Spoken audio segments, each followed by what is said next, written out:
is enough said. Happy Tuesday, Heat Nation. Your boy Ernest here. Back with another Miami Heat Talk video. Hope you guys are having an amazing Tuesday so far. Don't forget to like, share, and subscribe. And now that we got that out the way, you know what time it is. Let's go on another Miami Heat Talk adventure. For today's episode, you guys kind of want to piggyback from yesterday's episode. If you haven't seen it, just to give you a little brief reminder, we did an episode yesterday about the Miami Heat potentially bringing LeBron James to the Miami Heat. If you haven't seen it, when you're done with this episode, please go check that one out. But in that episode, I talked about the flexibility the Miami Heat may have about getting LeBron. Reason why is because things aren't looking too great with the Lakers and LeBron. Rich Paul, who's LeBron's agent, recently came out and said that LeBron's not really happy about the build for the Lakers. Now, the reason why I said that it was possible for Miami to make a trade is because a report came out yesterday indicating that what the Lakers are looking for, if they do intend to move LeBron, is expiring contracts. Maybe a young asset, maybe some draft capital. It's really hard to get all three for a guy that's 40 years old. LeBron James is one of the greatest of all time, one of the GOATs, but when you're trading for somebody who's 40 years old, it's really difficult to build a team around them. Now, I feel the Heat do have the assets to make that trade. I mentioned it yesterday in the episode, but just to give you guys a little reminder, the Heat do have expiring contracts.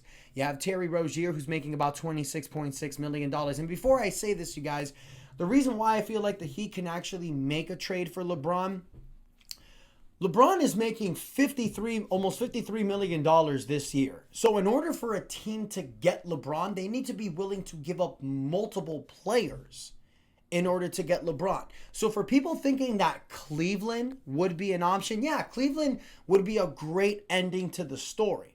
But in order for Cleveland to get LeBron, they would have to give up a package involving Darius Garland, Max Strus. Maybe they might have to include Jared Allen.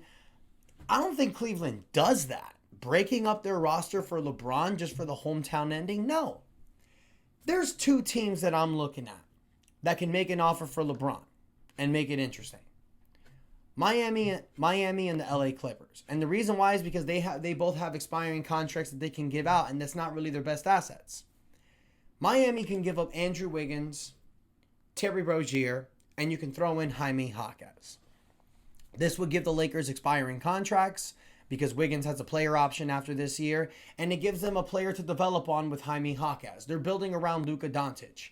And when you look at that team, if you take LeBron out there and you get back Wiggins, Rozier, and Jaquez, it still allows you to compete. Now, I did mention in the episode yesterday that it would be a package surrounding Wiggins, Jaquez, Highsmith, Rozier. Little much, and a first round draft pick. I mentioned that. You may not have to give up a draft pick. You may not have to give up Highsmith, but that's only if LeBron requests a trade. And that made me think, I don't think the Miami Heat are done. As much as I love this roster that's construed, and I'll be honest with you guys, I wasn't really open trading Andrew Wiggins after the Norman Powell trade. I thought by getting Norman Powell, you got exactly what you needed on this team. That was the problem last year. You got another scorer. You look at a guy like Andrew Wiggins is not a number 2 option. I said this yesterday. Why I like Wiggins is the number 3 option, like he played in the 2022 Golden State Warriors where he helped win them a championship. He was a number 3 option next to Steph Curry and Klay Thompson. That's exactly what his role would be on this team next season, next to Norman Powell and Tyler Hero. 2 guys that average 24 and 22 points a game respectively, 40 and 43% from the three-point line. Wiggins fits perfectly with them. You have Bam Adebayo playing that Draymond Green role, but in my opinion is way better offensively. And then the Heat have something that the 2022 Golden State Warriors didn't have. The Heat have Kel'el Ware. You have Davion Mitchell coming off your bench. You have 6 high-profile players. You also have Jaime Jaquez, Nikola Jovic. I think this roster is set up. But if you can finagle another fleece trade, kind of like what you did for Norman Powell, only having to give up Kyle Anderson and Kevin Love, why would you not entertain that offer? And I'm not just talking about LeBron James, you guys. There's other players that are going to become available that the Heat are going to be able to strike on. Guys like John Morant, Lauri Markkanen, with the emergence of Kyle Filipowski. Utah may be looking to move Markkanen. Jamal Murray, you don't know what that situation's going on with Denver. Zach LaVine, Domantas Sabonis. The trade deadline isn't until February.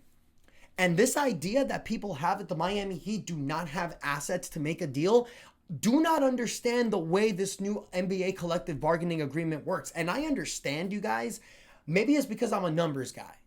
And I've kind of gotten where this new NBA is going.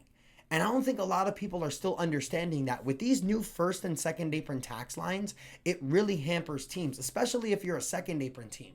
Teams don't want to be a second apron, especially consecutive years. Look at what Boston did. The moment Jason Tatum went down, they're like, we got to rebuild this team. They sent out Drew Holiday. They sent out Kristaps Porzingis because they were going to have a huge tax bill. When you're a second apron team, you have so many things taken away from you.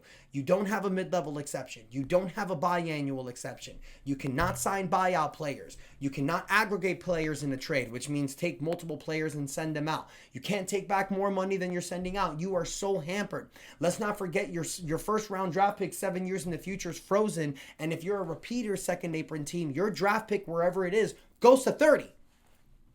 So this is why teams are avoiding the second apron line. This is why the Clippers moved Norman Powell. This is why the Nuggets moved Michael Porter Jr. You can't carry 3 players on max contracts anymore. It makes things really difficult. So this is where the Miami Heat can swoop in and fleece one of these teams. Because if one of these teams are looking to move one of these high-level profile players, it's because they're looking to get their finances in order. Take expiring contracts, which the Heat have. Now, Zach Lowe, getting back to LeBron, Zach Lowe's podcast did mention that the Lakers had no interest in Andrew Wiggins. Telling y'all right now, if LeBron James requests a trade for the Lakers and the Miami Heat are one of those teams that are going to be interested, I know the Heat are not one of the 4 teams that called the Lakers about trading for LeBron. But if you're telling me that all it takes is Andrew Wiggins, Terry Rozier, who have expiring contracts, and together make about $48 million. You throw in Jaime Jaquez to make the numbers work. You can throw in Haywood Highsmith. You'd get back LeBron James. You're going to have to take Bronny James, obviously.